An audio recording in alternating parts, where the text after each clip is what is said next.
Hello, thank you.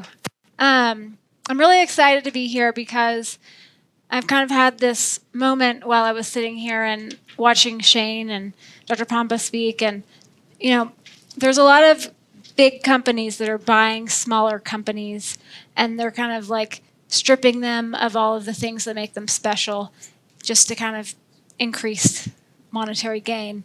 And systemic formulas is really holding true to their purpose. And that purpose, I think, is to make everybody healthier. And they're doing that through giving us the tools that we need to be able to help people be healthier.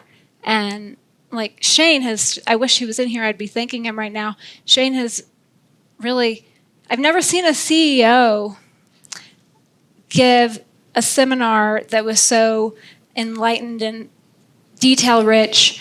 And I've never seen a CEO that is so ingrained in the company's like nitty gritty. So I just think we're at a really special company seminar. And especially in this day and age where everything's kind of getting crazy, I'm just really thankful to be here. So who in this room has done genetic testing? Okay. And the people who have not done genetic testing, are you planning on doing genetic testing? Or if you're not, can you tell me why? First of all, who's planning on doing genetic testing that hasn't? 1, 2, 3. Okay. Now, for the people that are not planning to, I'm sure you've thought about it. Can somebody tell me why you haven't, or you're not sure about doing it? It's intimidating. It's intimidating. Okay. Anybody else? I never go to this, but I don't know what to do with the results. I don't know what to do with the results. Okay. So Systemic Formulas has created a DNA test where they do not sell your data for the creation of pharmaceutical development like some companies out there. And it's very private. They're not going to sell your data to anybody. It's your data for only you. So I just wanted to let you all know about that, first of all. Now, secondly, as far as I don't know what to do with it, they're working on creating a more clear report that makes that very clear and easier, because there have been some people that have said this is kind of hard to read. And that's just a part of the process of the evolution of this. Like, where genetic testing is right now is kind of like where the internet was like in the early 90s, and it's going to get so much more powerful and so much clearer with time. It's going to take time, and Systemic Formulas is really invested in like being at the forefront of that. So as far as understanding what to do with it, I hope I can pique your interest and give you at least 5 brain genes to look at, because I personally think that we don't need to know everything about all the genes. That is unnecessary. But what we do need to know a lot about certain genes. And just like when a patient comes in, we need to know a lot about their problem. And if we know a lot about their problem, we can help them. But if we don't know anything about their problem, we're kind of in trouble. So this is just giving you another tool in your toolkit. So do I have a clicker? There we go. Okay. So kind of the premise to genetic testing is, how do you know what environment you need? And it's the whole nature versus nurture. So right now we live in a world that is becoming more and more toxic, whether it's stress or chemical toxins, whatever. It's becoming more and more toxic and deadly. And our nature, which is, our genes, are being forced to accommodate to things and adapt to things that they never had to before. And our nurture, which is our environment, is now really having to, our nurture and our environment, I'm very concerned about that. I'm concerned about what's happening. And just like what Shane Morris was saying about the microbiome, like our environment is stressing our genes more than ever. So if we can maybe get an edge on that and learn more about what our specific Achilles heel, like what our specific weakness is, then maybe we can get an edge on our environment and protect ourselves, because unfortunately, it doesn't look like in the near-term future our environment's going to get less toxic or less stressful. And we do everything we can to detox and prevent and avoid. But at the end of the day, if we were to all do like a chemical toxicity test, we all have a bunch of chemicals in us, and we'd all, probably score really high on our stress levels, and it's not pretty out there. So this is just a way to help you game the system a little bit, get a little bit more of an edge, personalize your healthcare plan, and help you create a precision-based healthcare plan. And if you haven't heard that word, you're going to hear it more in the future. This idea that nutrition can be really a precision-based formula, which they're going to try to make this more of like the pharmaceutical companies are trying to make it like precision medicine. And that's fine. They can do that. All the more reason to make it more precise so that they're not just hammering everybody with the same medicine. So this is my thesis for the next hour. Basically, why exactly do we need to be doing genetic testing? So our ability to correct disease and to prevent disease and correct damage decreases with time. This is an unfortunate, reality. So if we want to wait until a disease is diagnosed, then we've probably had that disease process basically for the last couple decades. So if you look at things like Alzheimer's disease and dementia, which I'm going to talk a lot about today, then that by the time you're starting to have memory problems, definitely by the time you're diagnosed with the disease, this has been going on for decades. Really, it's been going on for a lifetime, and we're going to be talking about what you can do to really protect your brain if you do have the Alzheimer's gene. So don't wait till the disease is diagnosed. The symptoms begin before that, and maybe the symptom is memory loss. Maybe the symptom is a lab test that's out of range. Maybe the symptom is a rash, but the symptoms often come before the diagnosis. So why don't we do genetic testing to figure out what is our genetic Achilles heel? What are our predispositions? What can we do to truly put our resources and our limited time and money and effort into the most important things? And not only for ourselves, but for our kids. So the first gene out of 5 I'm going to talk about today, assuming I don't run out of time, is a gene that has to do with your ability to basically create DHA and arachidonic acid. And it's called FADS2. And that little RS number, that's like the identifier number for these genes.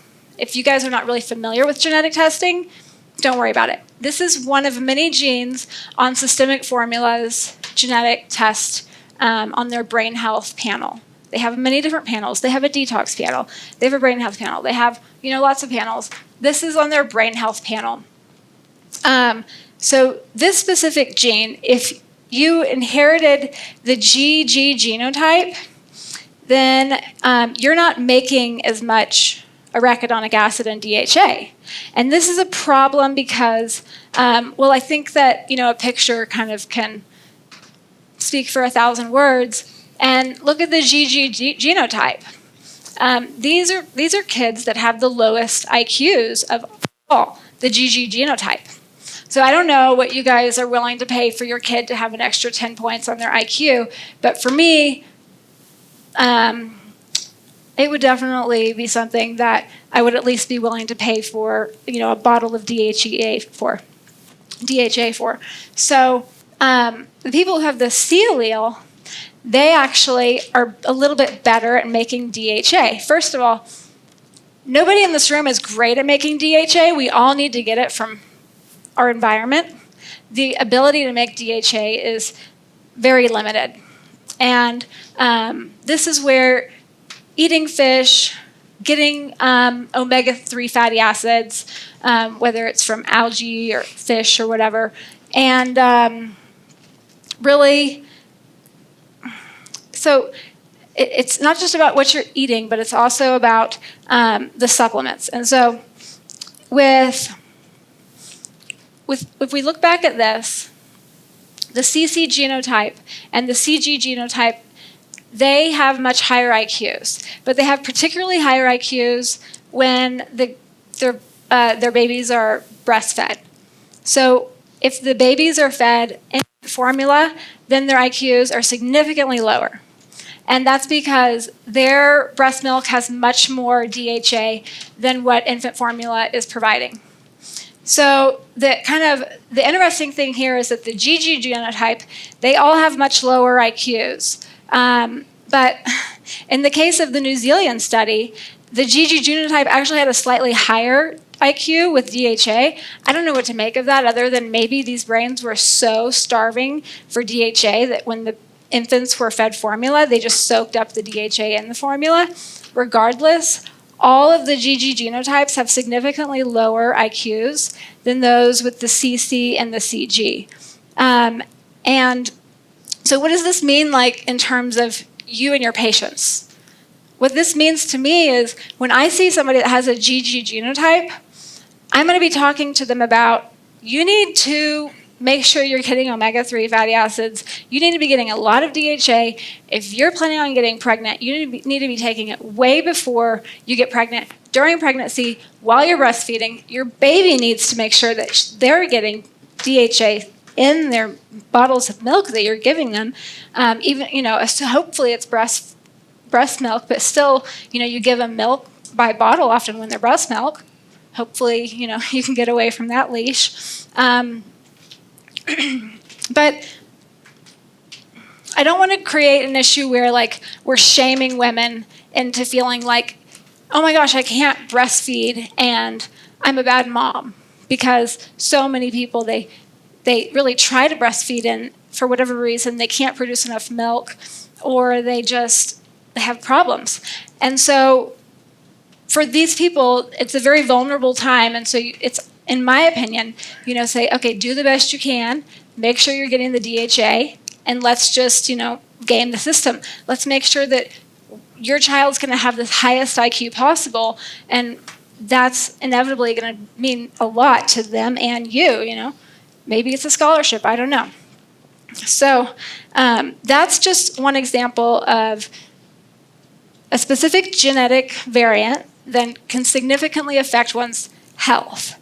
And I mean, if you're looking at the numbers here, in this New Zealand study, and even in the British study, there's a 7 to 10 IQ point difference between the breastfed and the infant formula. So people should at least know that, because there's a lot of people out there that they might try a little bit harder to breastfeed if they knew.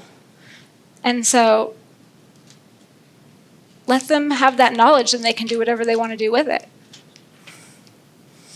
So these are two of systemic formulas, brain supplements, that are extremely heavy in DHA. So the Brainy Play is the kids' DHA, and then the ALG is more of the adult DHA.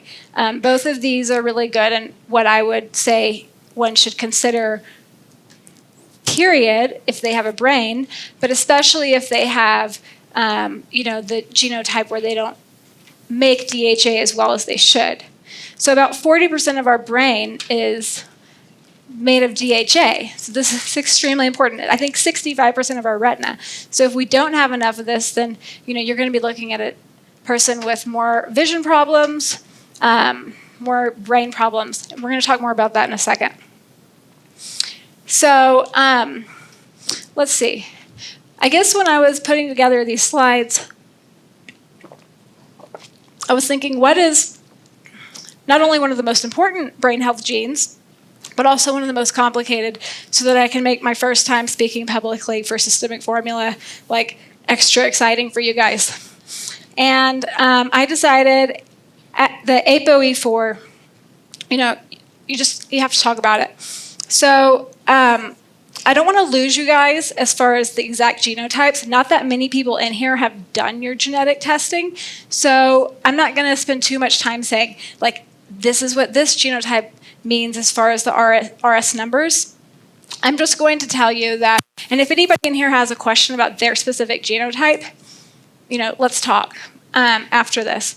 But there's 6 genotypes that can occur for the ApoE gene. And so ApoE is this protein that carries cholesterol throughout your body, and particularly in your brain. And so of these 6 genotypes, 2 of the genotypes are very high risk for Alzheimer's, particularly the ApoE4/4. So the ApoE4/4, there's an increased risk for late onset Alzheimer's disease. So late onset is after age 65. Early onset is before age 65. About 1% of the population has early onset. I'm worried about the other 99 today. I personally believe that the ApoE4 protocol I'm going to give you at the end of this lecture will be something you could use for people with early onset Alzheimer's disease too, because it's all about protecting the brain. So, but for the purposes of this lecture, I'm focusing on late onset Alzheimer's disease, over age 65. So the people who have the ApoE4/4 genotype, they inherited 2 bad risk alleles from each parent. And they have about a 12-time increased risk of developing Alzheimer's disease compared to the ApoE3/3, which is what 75% of the people out there have. And by the end of this lecture, you're going to want to know what you have. So I'm a 3/3. Most people are 3/3s. The 4/4 genotype is about 20% of the people. I'm sorry, not the 4/4. Anybody that has a 4 genotype. So you can be a 3/4, meaning you inherited a 3 from one parent and a 4 from the other. The 3 being like neutral, like 3 doesn't increase your risk for Alzheimer's disease. It doesn't necessarily decrease it, but it's not increasing it. The 4 being a problem. It's going to increase your risk. If you're a 3/4, meaning you're a heterozygous, then you have 2 to 4 time increased risk for late onset Alzheimer's disease. And then we're going to throw in the 2. So then there's the ApoE2 gene, which is another part of this equation. And the ApoE2 gene is a bit of an anomaly because it's the newest gene in our evolutionary history. And that means that, well, that doesn't mean, this isn't why, but there's only about 5% of the population have ApoE2. And it has been shown to be protective as far as actually decreasing your risk for Alzheimer's disease. So it's complicated when you see somebody that's like a 4/2. It's like, well, you got good and bad. What does that mean? I always tell the people, you have a risk allele for Alzheimer's disease, regardless of them having a 2, because I don't want to assume that they're going to be okay and not be given every bit of an ability to protect their brains. The reality is there's not that many 4/2s out there, so it's not that big of a problem. So, but 2 is protective. 2 is better at removing the amyloid beta protein from the brain. 3 is better than the 4 at removing that protein. 4 is not good at removing it. Now, ethnicity matters. ApoE4 was the first genotype in Africa. Everybody was ApoE4. And then about 50,000 years ago, ApoE3 came along. And now 75% of the people are ApoE3. I don't know why. And then about 10,000 years ago, ApoE2 came along. I don't know why. But it's very clear that if you look at ApoE4 as far as the different ethnicities, that it's not all created equal. So people that are Japanese, Caucasians, they're at a much higher risk for developing Alzheimer's disease if they have that ApoE4 genetic variant. Whereas people that are from Nigeria or specifically Nigeria, and then Hispanic, not just Nigeria, but like West Africa, and then Hispanics, and even some African Americans are at a lower risk. But this is complicated, and we don't exactly know everything for sure because, we're still learning. Having said that, if you take populations that seem to do just fine with ApoE4 in their natural habitat, like let's say a Nigerian in Nigeria, it's not that high of a risk, but you take that same Nigerian to America, then their risk goes up dramatically. And that probably has something to do with the environment, obviously. Nigerians eat about a quarter of the amount of sugar that we eat on average. So the same is true for southern Italy. So in southern Italy, the people who have ApoE4, it doesn't seem to be as big of a problem. But if you take them to America, the risk goes up. So my patient population is largely American. I'm very interested in what's happening in America, as are most of you guys. So for the purposes of this conversation today, ApoE4 is something that is going to dramatically increase your risk for Alzheimer's disease. And of course, then that begs the question, well, what do you do about it? Okay, well, before I tell you what to do about it, I want to tell you a couple more facts that I think are really important. So if you're non-carrier, like if you're a 3-3, then about 20% of those people will get Alzheimer's disease. So just because you have this gene does not mean that you're destined to get Alzheimer's disease. You can definitely prevent it, as you can see in like the Nigerians and the Southern Italians, and even the people in Finland. So 20% of people without this gene develop Alzheimer's disease. The average age of onset is 84 years old for those people. Whereas if you're a 3-4 heterozygous and you inherited one bad allele from one parent, then 47% of those people will develop Alzheimer's disease. By the way, this is not in your notes, I apologize. I added this afterwards. And then the average age of onset for those people is 76 years old for when they develop Alzheimer's disease. Now, homozygous. The homozygous in the room, and I guarantee there's somebody in this room that is homozygous and doesn't know it, they need to really be following the ApoE protocol. And they need to use this as a tool not just for their health, but for their kids' health. Because they pass it down. There's no chance they didn't pass it down because they only had a 4 to pass down. So their kids are best case scenario, a 3-4. So homozygous, 91% of those people develop late onset Alzheimer's disease. Mean age of diagnosis is 68 years old. That is like so scary to me.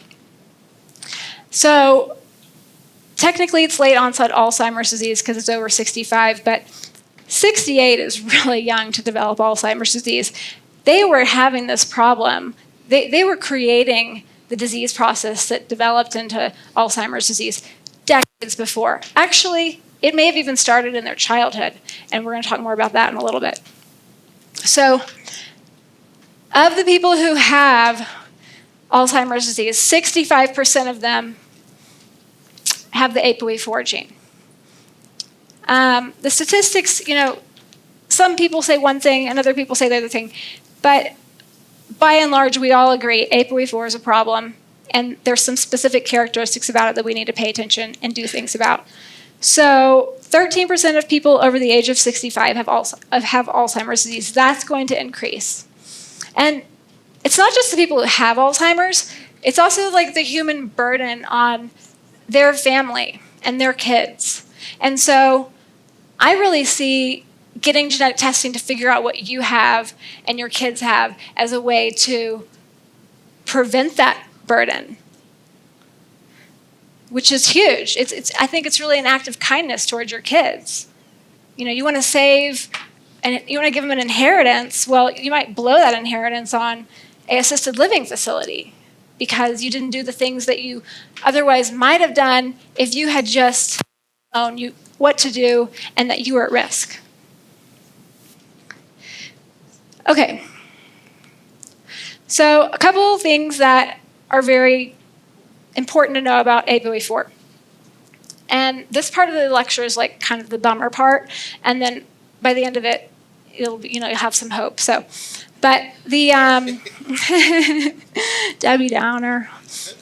So ApoE4 has some very clear characteristics that you should know about. One is that, like I said, they don't remove beta amyloid protein as well. They have less synaptic function. They have less synaptic plasticity. There's things you can do about that, like exercising, and some various nutrition and stuff like that. They do not metabolize glucose as well. So the receptors on their blood-brain barrier that allow glucose in, they are not as sensitive. Those receptors are called GLUT1. And GLUT1's job is to, when glucose levels are really high, like as in insulin resistance, GLUT1 protects the brain from the high glucose. Whereas if glucose levels are really low, then GLUT1's job is to get first dibs on that glucose because the brain really likes glucose. So if you have the ApoE4 gene, you're unfortunately at a slightly increased risk for Alzheimer's. Sorry, not just Alzheimer's, but diabetes. And if you have diabetes and you have the ApoE4 gene, you are like on an accelerated path towards Alzheimer's. These people with ApoE4, they don't have as good of vascular function. So there's an increased risk for higher cholesterol, which is, I know, not a vascular issue, but it does play a role into vascular plaquing and atherosclerosis. And specifically, they're at a risk for higher LDL cholesterol. And you'll see this in your ApoE4 patients, unless they're really working hard. Their LDL is going to start creeping up at a pretty young age. But they also don't create as much angiogenesis. They don't have as good a vascular function, which is why they have to really be good about exercising if they want to keep their brain healthy, at least. But they are at increased risk for strokes, atherosclerosis, and that's more of a cardiovascular piece to ApoE4, which I really kind of want to focus more on the brain part, because this part is big and important in and of itself. There's some mitochondrial function issues. Like I said, cholesterol issues. Having said that, the brain, like the hippocampus, the part of the brain that is affected by Alzheimer's, largely, that part of the brain has been shown to have lower levels of cholesterol in it in people that have Alzheimer's disease. So, which really kind of brings me to the next point, which is that the blood-brain barrier in the people with ApoE4 is not as good at transporting across nutrients as people without ApoE4.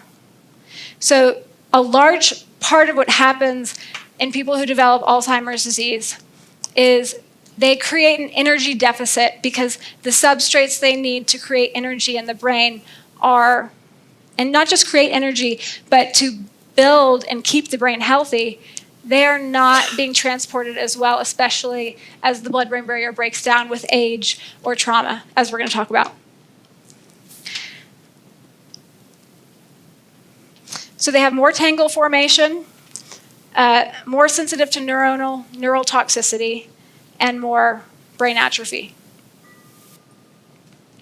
Oh, one thing I didn't talk about, which I'm just going to say right now, is they have more neuroinflammation. So what happens is, with ApoE4 people, you get this neuroinflammation, which basically the immune system in the brain, the microglial cells, they start activating and they want to go and protect the brain and fix a problem. And what they do is they end up causing more problems because of the inflammation. And that has to be corrected, and that inflammation has to be put out. So, an ApoE4 brain without inflammation is much less likely to develop Alzheimer's, but an ApoE4 brain with inflammation is much more likely. So, what are things that increase inflammation?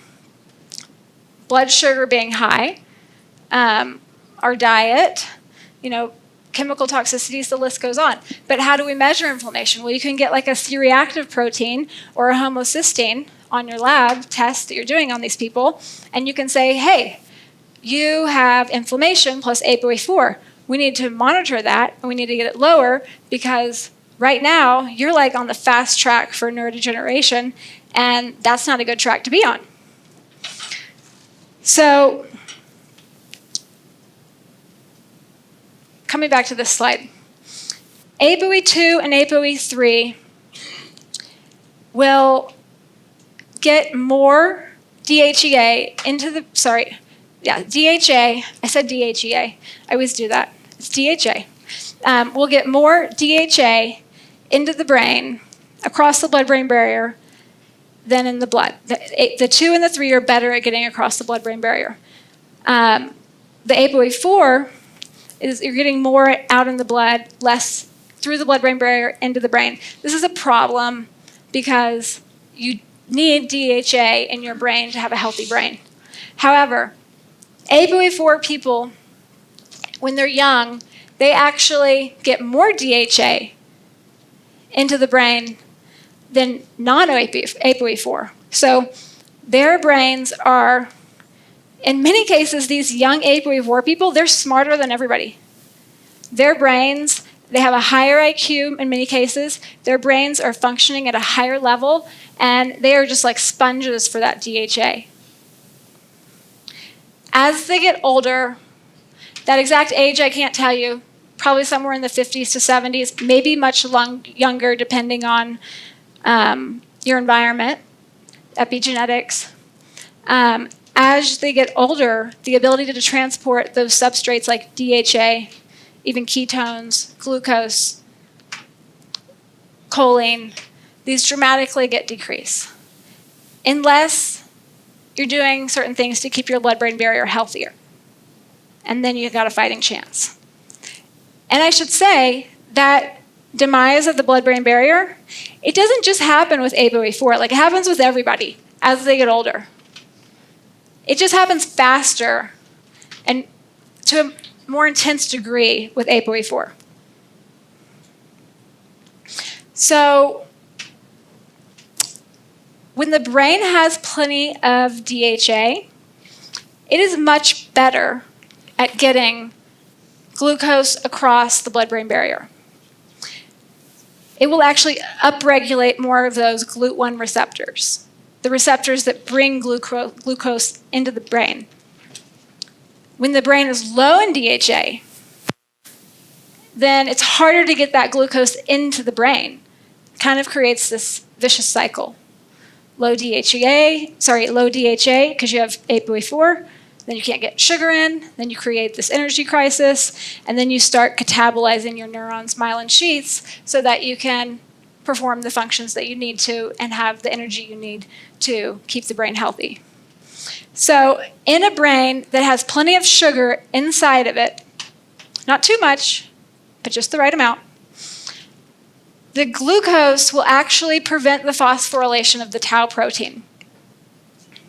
The phosphorylation of the tau protein is a huge problem for creating neurofibrillary tangles that are truly a problem with ApoE4 and with Alzheimer's disease. So, if you don't have enough glucose in your brain because you don't have enough DHA in your brain, then you're going to have more phosphorylation of the tau, and then that is going to turn into tau tangles, which are going to combine with the amyloid beta plaque, and then you're going to have irreversible neurodegenerative neurofibrillary tangles. You cannot reverse Alzheimer's disease. There's some drugs on the market that can maybe keep you out of an assisted living home for a couple of years, which is worth something. They increase acetylcholine. I've seen nutritional support dramatically help people as well.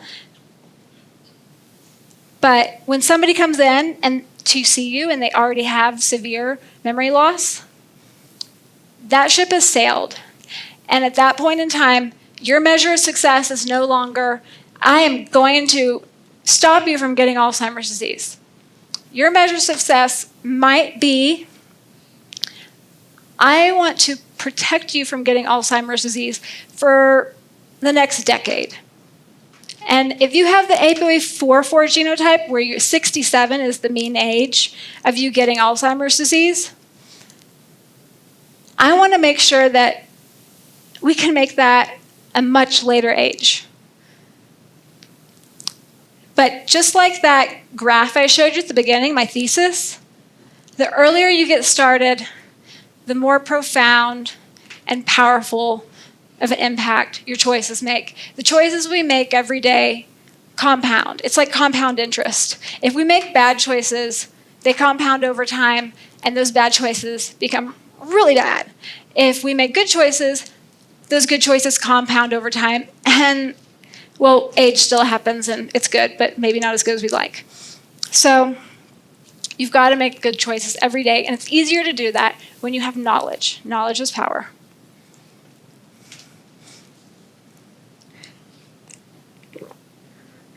Okay, now, the blood-brain barrier in people with APOE4 genotype is much more leaky. And what they've shown is that it's in the 3/4 and the 4/4. Just having one genetic variant, one risk allele is going to increase your leaky blood-brain barrier. And that leaky blood-brain barrier happens not just in the cognitively impaired, but also the cognitively unimpaired. So this can be happening and you don't even know it because you don't have any symptoms. However, it is more severe in those people with cognitive impairment. And leaky blood-brain barrier, leaky brain, creates a neuroinflammation. And then that neuroinflammation activates microglia. And then you're going to have more damage to your brain. So we've got to get the leaky brain part fixed. So what causes a leaky blood-brain barrier? This is a really important slide that has, just a lot of questions that you need to be asking yourself, period, even if you don't have APOE4, because leaky blood-brain barrier is bad for everybody. And it happens to a lot of people that don't have APOE4. It just happens more commonly in people that do, and more severely. And it's harder to heal up. So you have to look at what are the triggers for leaky blood-brain barrier. Systemic inflammation. Well, then you have to figure out, okay, is that an infection, a food I'm eating, big stress in my life, toxins? What are these triggers of inflammation?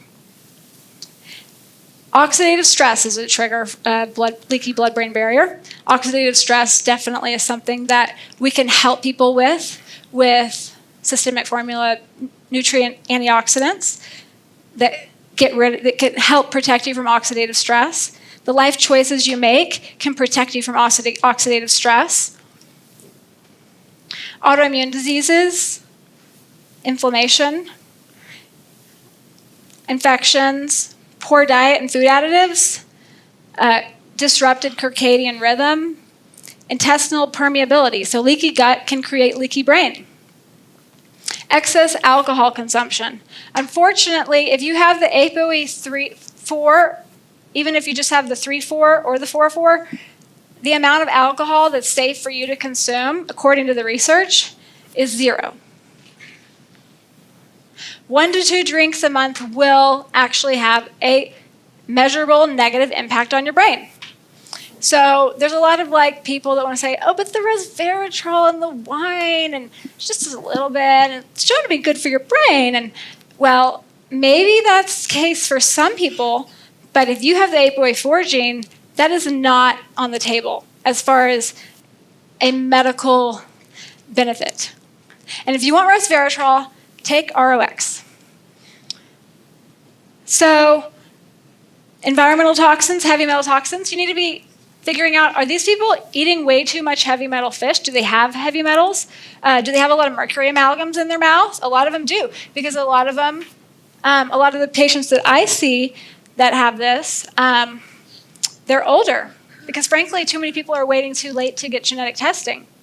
And so when somebody comes in to me and they have an APOE4/4 genotype and they're ready to get to work on their memory, I'm going to dig in and do everything I can for them.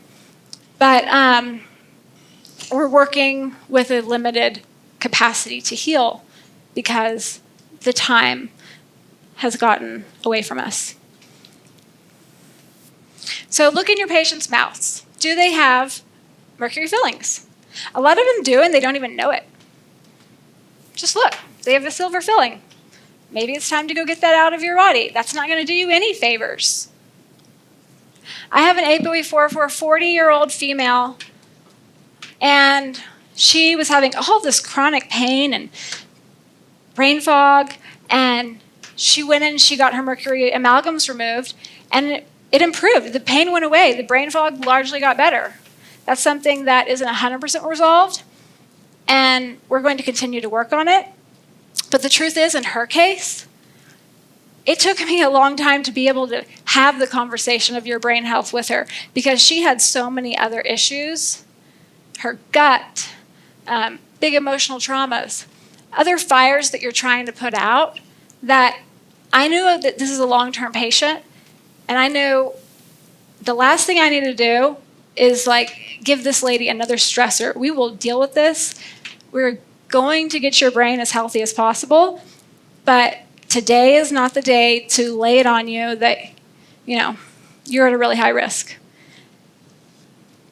So, as you know, every doctor-patient relationship is different, and you really have to be able to measure that and figure out where they are. So, if you're going to do genetic testing on your patients, you better be able to communicate what's happening. Maybe not about every gene, but at least about this one. Because if your patient comes in and they have a 4-4 genotype and they never get the message from you that this is a problem, then that's a big failure. So please don't let that happen. Other things that cause leaky brain: high blood sugar, poor brain blood flow, high homocysteine, and head traumas. Okay, so this is a really interesting slide here because the TBI, so there's a traumatic brain injury. I need to point this way, not that way. The TBI, which is the traumatic brain injury, they cause leaky brains. Like, you have a leaky blood-brain barrier after you get a TBI. That's regardless of your genotype. That happens. So it just happens to a higher level with ApoE4 genotype. So this top part is measuring the MMP9, which is this MMP9 is going to cause you to have leaky brain. So that's going up, and it's going up much higher in the ApoE4 than in the wild-type ApoE3. So, and then what's going lower is the things that keep our tight junctions together on our brain or our gut or whatever. So we have less of the tight junction molecules, more of the leaky brain, and it's more abundant in the ApoE4 genotype, which is significant. Not that significant of an increase, but it's an increase. What's really concerning about this image is that the blood-brain barrier does not close for the ApoE4 genotype. They do not heal up from traumatic brain injuries as well as people without the ApoE4 gene. 100% of people with the ApoE4 genotype that have had traumatic brain injuries have, if you look at their brain post, or I guess you can do a PET scan now, they have the beta amyloid plaquing, 100%. 35% of people with the heterozygous 3-4, 10% of people with the no 4, 2-2, 2-3, the non-risk people, 10%. 35 of the people with 1 ApoE4, 100% of people with 4-4. There's not a lot of 100% out there in science. When there are, you better be paying attention. So, we got to heal up the blood-brain barrier. And this is like a really big conversation to have, I think, because I actually had a young man as a patient who, he was in high school, and he found out he was an ApoE4, and he stopped playing football. which I thought was really mature. So he just plays tennis now. I think that people need to get genetic testing done on their kids before they decide what sports to allow them to do. And this is why. I would not be comfortable if my child had an APOE4 genotype allowing her to play soccer. I would not be comfortable with my child if they had an APOE4 3 or a 4-4 genotype doing football or bull riding or hockey or, you name it, because you're basically asking for it at that point in time. And most people do not know what to do to truly heal up the blood-brain barrier and spare your brain from the damage that occurs after a concussion. Most people don't even know how to diagnose a concussion. I see people all the time that come in, and I'm like, you have a concussion. I'm sorry that the ER said you didn't, but you actually do. They were looking really, when you go to the ER and you get a CT of your head because you had a traumatic brain injury, they're not diagnosing a concussion. They are looking to make sure you don't have a subdural hematoma or a fracture on your brain, on the cranium, on the skull. So when people say, I went to the ER and I don't have a concussion, they did a CT. Actually, what they did was they irradiated your brain, which was already messed up because you had a traumatic brain injury and there was all sorts of microglial activation. You irradiated it, and now you have even more damage. An undiagnosed concussion. Okay, I promise the Debbie Downer part will end. We're just not there yet.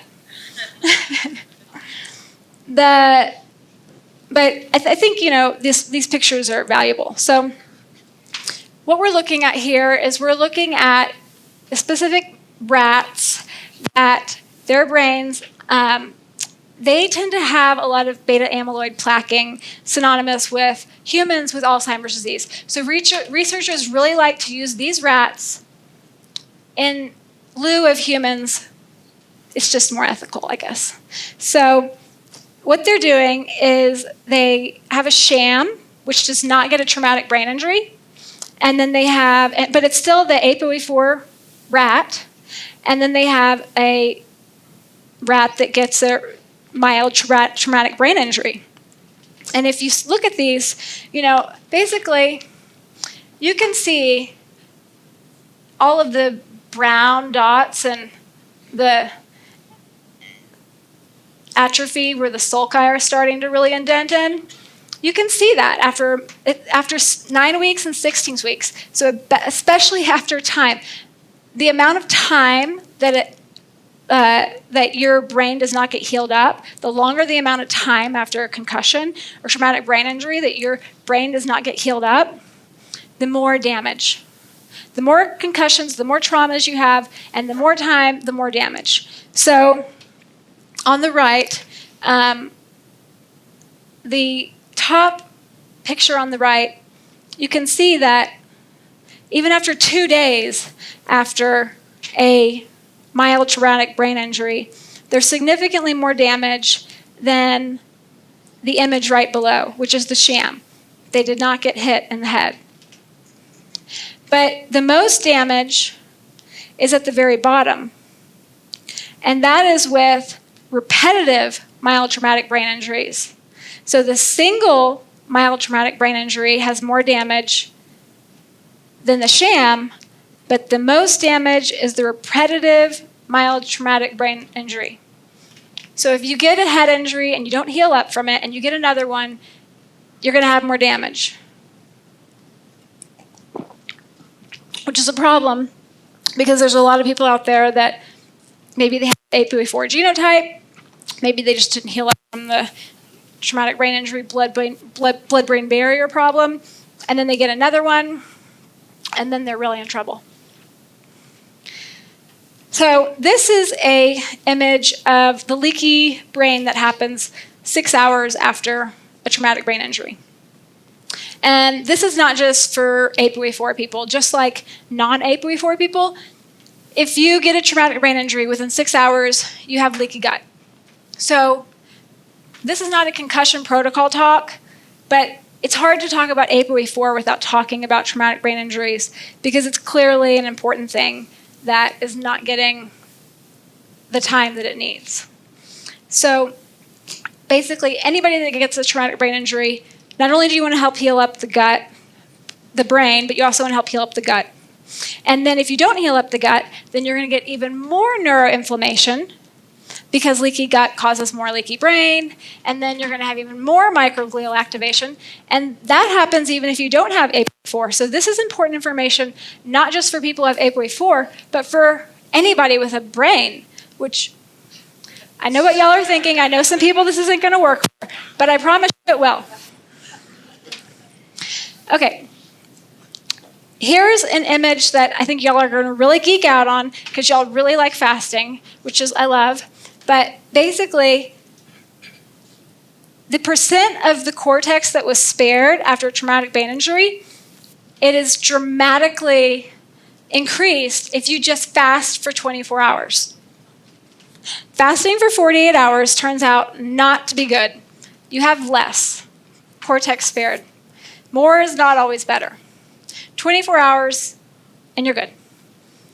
During that, now the researchers that did this study, they were smart enough to say, well, why is this happening? And so they thought, well, maybe it's because you have more insulin. So then they said, okay, No, they were saying, maybe it's because their blood sugar is lower, so we're going to drive it down with insulin. And turns out that just made it worse. If you give somebody insulin after traumatic brain injury, it actually makes it worse. Y'all probably are like, that's obvious, I know that, but they didn't know that. Turns out if you give them beta hydroxybutyrate, it increases the cortex sparing during that time. So after a concussion, a traumatic brain injury, giving somebody beta hydroxybutyrate is going to actually help them heal up faster. And even if they can't fast, if you can at least give them that beta hydroxybutyrate, then you're doing them a service. And I personally think that most of us need to have a real heart-to-heart with our patients about what do you do if you get a concussion, because most of them don't come to see us until like after. And at that point in time, they've missed that 24-hour window, and they've missed that opportunity. So if you have a patient that has APOE4, or that is a football player, high-risk activity, I think it's good to have a plan for them. Like I said, this is not a concussion protocol talk, but it's an important part of the APOE4 protocol. And this is not specific to APOE4. They did not just look at APOE4 here. They were looking at all brains. Now, there's a lot of words on this. I'm sorry, Nicole. Okay. I put this in the back of my notes. I basically copy and pasted what I give people. So I copy and pasted this from my book, which whenever I have a patient who has APOE4, I always open up this book and I go through this with them. So you guys have this handout now if you want to use it. You don't have to give them the book, just use the handout. I find it really helpful because to me, like, this is kind of a hard conversation to have with somebody, and it helps to kind of have talking points, and for them to be able to kind of go home with something. So this is, of course, like the good fun part of it, like things you can do about it. You know, just because you have APOE4 doesn't mean you're going to have Alzheimer's disease. Look at all these things we can do about it to prevent it. The question is, are they going to? So, bad news, you have the Alzheimer's gene. Good news, there's things you can do about it. Number 1, exercise. Exercise. And then exercise more. If you want to have a healthy brain, especially if you have APOE4, you have to exercise. So there's about a 50% reduced risk of getting Alzheimer's, even with people with ApoE4, if they just exercise. And they really need to be doing that their whole life. Now, just like what Dr. Pompa said the other day, variety is key. Having said that, it's important for them to get lots of good cardio, high-intensity exercise, things that are going to get blood up to their brain. There's not enough blood going to these brains. A lot of brains, but especially brains with ApoE4. Don't drink or smoke. Keep your blood sugar stable. This is so important for people with ApoE4. We don't want it too high. We don't want it too low. We especially don't want diabetes. Especially don't want diabetes. Keep your brain active. Maybe retiring and sitting on the couch isn't the best idea for these people. Maybe they need a plan B. Get quality sleep. When we sleep, our lymphatic system, which is like the lymphatic system for our brain, goes in and cleans out all of these toxins and beta amyloid proteins.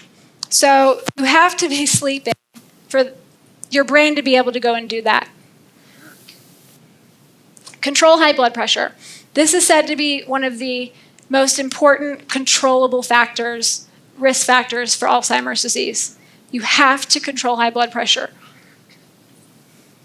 Hopefully, you're doing that with diet and exercise. Having said that, I would much rather somebody be taking, if they exhaust every other natural way to get their blood pressure low, I would much rather them be taking a blood pressure medicine and have normal blood pressure than be walking around with hypertension, increasing the risk for Alzheimer's disease, stroke, dementia. You've got to get adequate levels of omega-3. Follow a Mediterranean diet. That is the diet that has been shown to be helpful. Lots of olive oil, fish, veggies, nuts, fruits. I'm not a big fan of the extra pasta. I tend to tell people to, maybe do more quinoa and brown rice. And, I'm celiac. I don't particularly love gluten. I don't tend to recommend that to people, but, you know your patients. Avoid head injuries. Intermittent fasting. Intermittent fasting can be really helpful for these people. Remove triggers of inflammation. Maintain adequate vitamin D. Consider curcumin. It can help also with the plaquing. Maintain high antioxidant levels. Antioxidant levels that are high are key for keeping that blood-brain barrier healthy for everybody, especially as we age, and especially if you have ApoE4. So if you're doing genetic testing and you find out that somebody has some detox genes where they don't make as much glutathione, and then they have the ApoE4 gene, then that would be a valuable thing to know, because then you could give them, G-cell to help them make more glutathione. I'm going to go through the other antioxidants for the blood-brain barrier in a little bit. Now, high-quality B complex. Huperzine, vinpocetine, acetyl L-carnitine, ginkgo. I'm basically saying neurosin. And then consider nutrients to repair your blood-brain barrier. Resveratrol, melatonin, glutathione, N-acetylcysteine, and vitamin C. I feel like melatonin's kind of had a good year with COVID. Have y'all found that? I kept waiting for the article to come out that was why did they give President Trump melatonin at Walter Reed? But that never happened. The reason they did, and you guys already know this probably, is because melatonin helps protect the blood-brain barrier, heal it up, and protect the blood-brain barrier from the spike protein. Turns out it also helps protect the blood-brain barrier from all the other things that want to come and invade our brain that should not be, because it helps keep the blood-brain barrier closed. Antioxidants, antioxidants, antioxidants. I did not put on here gut stuff, and that was just, I'm sorry, Shane. I should have. You should put it on there. This is also a handout that I gave you.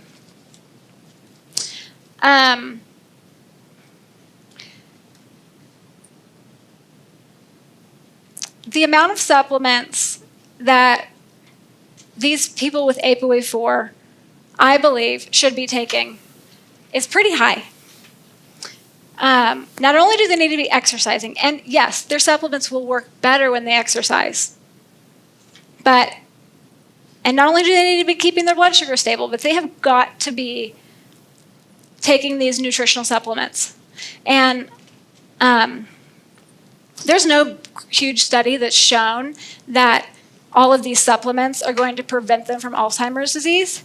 But spoiler alert, FDA just approved a drug that also has not been proven, and 3 FDA people resigned because that drug did not have the data. But you know what? They approved it because there's nothing out there. The medical profession, the families, they don't have anything. And so they're like, here, take this, see if it works. Insurance will now pay for it.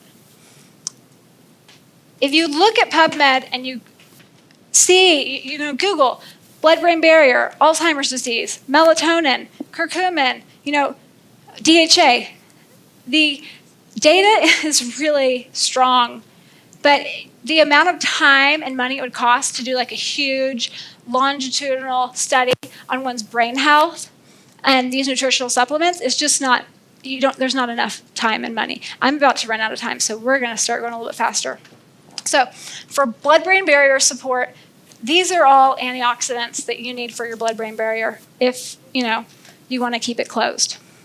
For cognitive support, Vista-1, Neurosyn, extracellular ketones. Extracellular ketones is the beta-hydroxybutyrate. People with ApoE4 actually do not, their gut microbiome does not produce as much beta-hydroxybutyrate. And they need this beta-hydroxybutyrate because it can be serve as a clean fuel for their brain when their brain can't get enough glucose. Omega-3 fatty acids, so CVO, ALG, RPM. And then, of course, the gut-brain support. Neurobiome, neuroprebiome, I put those on there. You can use whatever probiotics you want. I just thought those would be good since they're brain-based. L-gut and extracellular ketones. And then don't forget about the blood pressure circulation. Epic, Aventa, these are going to help with increasing nitric oxide. I hope that everybody after this seminar, if you're not already, you go and buy those little salivary nitric oxide test strips and use those on yourselves and your patients. And say, oh, you don't have enough nitric oxide, which they don't, and you need to exercise more, you need to drink beet juice, eat beets, whatever, and you need to take these supplements. And then let's check your blood pressure too. I hope y'all are checking blood pressure in your office, especially with COVID. More and more people are not going to the doctor and are walking around with high blood pressure. If you have somebody in your office, check their blood pressure. Oh. Is that better? Hello? Okay.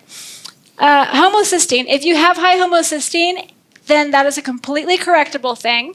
Maybe you have a gene, which MTHFR, which causes a high homocysteine. The homocysteine TLR is the only product on the market that's designed to not just lower the homocysteine, but lower the homocysteine thiolactone, which is actually what's causing the blood-brain barrier damage.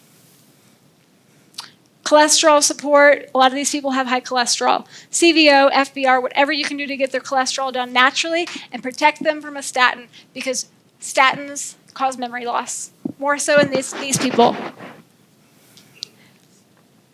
Okay, here's another gene that I think y'all are going to like. This one is insulin-degrading enzyme. So insulin-degrading enzyme degrades insulin. It also degrades the beta-amyloid proteins. So the people who have this gene, which is also all the genes I'm covering are in that genetic report, the people who have this gene, they are at increased risk for Alzheimer's disease. They're also at increased risk for having higher levels of insulin. So this enzyme needs zinc, so you're going to want to make sure that they have plenty of zinc, but also these people are going to be really good candidates for beta-hydroxybutyrate and fasting. Hemochromatosis. If anybody has listened to me over the last couple of years, then you've probably heard me talk about hemochromatosis, and I'm not going to stop talking about it until I stop seeing so many people walking in my office with it.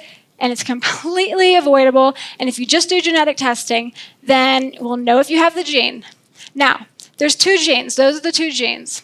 If you have those genes, you're more likely to have high iron. High levels of iron cause neurotoxicity, neurodegeneration, Alzheimer's, heart problems, liver problems. One of the first things that's going to show up on these people with hemochromatosis is high liver enzymes most of the time. Also, another thing that shows up but often doesn't get diagnosed is the high iron. So they might have a high hemoglobin or hematocrit. The diagnosis test is a high serum iron percent. So if they have a high iron saturation, above 50 or whatever the lab level is, they have hemochromatosis. You could also look at ferritin. Ferritin's tricky. Ferritin's an acute inflammatory reactant. Sometimes people have high ferritin and they're anemic. So iron saturation, CBC, get all the iron labs, get the liver enzymes. Protect these people's brains and liver and heart. These are the health problems associated with hemochromatosis. Yes, Alzheimer's disease is one of them. No, that is not the one that actually gets diagnosed with hemochromatosis. You're lucky if you get diagnosed with hemochromatosis early because the treatment is extremely kind. Get the blood out of you. Epigenetic support for this, refer them to a hematologist. Yes, they can go donate blood, but are you confident that they will donate blood in the right amount for the rest of their life based on your advice? I'm not confident with that. My husband has one of these genes. He had hemochromatosis when we got married. Turns out it took longer to diagnose than it should have because he was listening to his doctor and not his wife. So, yes. I was like, donate blood. He was like, I have high liver enzymes. It's going to hurt the other people. I'm like, no, it's not. Donate blood. I'm like, go to a hematologist. Hemochromatosis. Problem fixed. Now my husband goes in every 6 months. I don't have to think about it. It's wonderful. I'm almost out of time, but I'm going to do this. So BDNF. BDNF stands for brain-derived neurotropic factor. Brain-derived neurotropic factor is like this fertilizer in your brain, and it sprinkles every time you exercise, and your brain's like, I love that, give me more. And so some people have this gene where they don't make as much BDNF, and then those people have to exercise more to make more BDNF.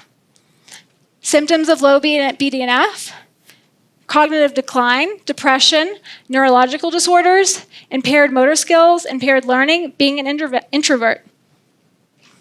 These are the people that they're like, I am so depressed if I don't exercise. They have BDNF, probably 2 risk alleles. Which brings me back to my thesis, which is get genetic testing done at an early age so that you can know what your genetic Achilles heel is. Figure it out before you actually have the disease being diagnosed. And it's not just your problem, but now your family's problem. These are actionable genes that you can actually do something about. There's only 5. I personally think if you only looked at these 5 genes and none of the other genes in the entire report, that would be money well spent.